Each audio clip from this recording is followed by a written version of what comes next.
Hello, everybody. Scott Golden here with the Pro Wrestling Logic YouTube channel and the WWF Superstars of Wrestling Review series continued. We got over 270 of these at this point. October 17th, 1987 is this particular episode. I'd love to have all 450 or so. And obviously, that's not the case, but we do have over half at this point. Um, and so that's cool. Van Horn and Brutus the Barber Beefcake are your first matchup here. Of course, Beefcake only a couple of months off of moving into the babyface barber role here, which a lot of people are dubious about, but it's good for Beefcake, I guess, from a reasonably useful level or something such. Anyway, we move to, as mentioned, including this program also includes Craig DeGeorge conducting an interview with the world champion Hulk Hogan, where they discuss the Survivor Series main event. Hogan basically says he's going to get his hands on Andre once again, and onto the announcement that George Steele is scheduled to wrestle during the show. But he's too upset about what happened to Miss Elizabeth during the Saturday night's main event, where she was cast down. Also, comments from Women's Champion Sensational Sherry about her match at the Survivor Series. Super short, probably 15-30 second promo where Sherry says her defeating Moolah for the Women's Championship shouldn't be an upset because sensational things are expected from her, featuring the Girls in Cars music video as well.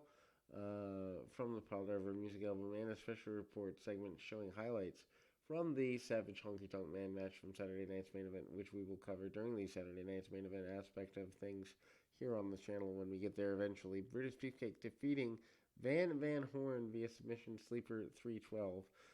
Very basic punch kick, clotheslines, and ultimately the high knee, followed by the sleeper.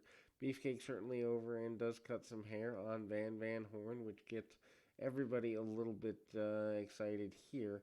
Then we go to Dino Bravo and Greg Valentine, the new Dream Team, with Johnny V, aka Johnny Valiant, defeating S.T. Jones and Rick Gantner 301 when Gantner submitted to Valentine's figure 4. The new Dream Team doesn't last very long. Johnny V leaves by the end of the year, something like that. So actually, this is probably one of the moving towards final aspects of their team work here. Not that there's anything wrong with that. The team really doesn't get off the ground in the way that everybody wants them to, but certainly an interesting run there. Again, very basic punch kick. Bravo and Valentine never really click as a unit, probably because of the both guys being slower styled, which ultimately leads to a very slow-paced thing. And Johnny V, at this point, they tried him with Demolition, tried him with various others, and it never comes together because I don't know that he, as a manager, really fit with what the WWF needed at the time. Also, just for notes, this is an abridged version, missing about the last 5 minutes or so of the program. Anyway, so again, we kind of get Rick Gantner, who was a Florida independent championship wrestling from Florida type guy. Johnny V almost wearing like a Burgess Meredith, aka Mick from the Rocky movies type skull cap here in 1987. Gene Okerlund up next with the what would later be termed Event Center promo. Randy Savage wants to get his hands on Honky Tonk Man, promising that in fact he will in fact do exactly that at the Boston Garden.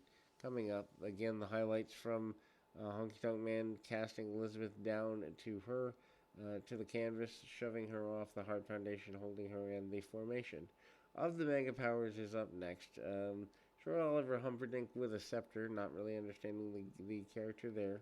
Humperdinck is the guy that never really caught on with me in WWF. He's here for maybe a year after they close of Florida, probably just regard for his run here. Anyway, there is a Paul Orndorff in an enhancement match here. Rick Rude on the stage, the newest member of the Heenan family, getting ready for the Survivor Series in his own right. But he's doing a pose down. Rude and Orndorff headed for a program. Orndorff, though, gone right after Survivor Series or soon thereafter due to his issues with his arm and the neck injury sustained about a year before. But the short term with Rick Rude, kind of interesting, I guess you could say. Leaping pile driver by Orndorff, who's been both babyface and heel at this point in the WWF. The heel turn to go back with Hogan. Good big money for him.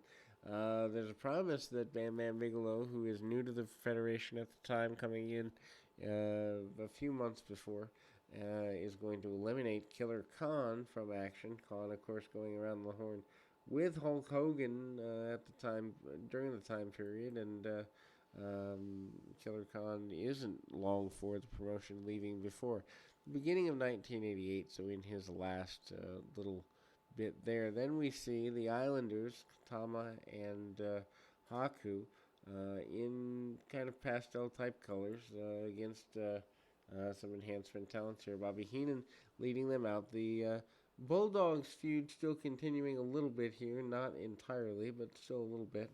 Very basic punch kick offense from the Islanders. Islanders not really all that happy. Inverted savate kick by Haku. Double dive, almost like the head shrinkers would do later in their career. Girls in Cars up next here as the music video. Randy Savage and the Honky Tonk Man again highlighting their feud here, and the Honky Tonk Man nailing Savage with the guitar, kind of building their feud to carry us through at least the, I guess, next few months, because Honky's moved on to Beefcake by the early part of '88.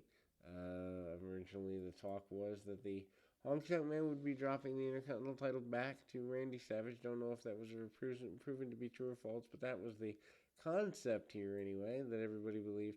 Honky Tonk Man still says he's better than Randy Savage, and we go forward on that notion. We'll be back with more right after this.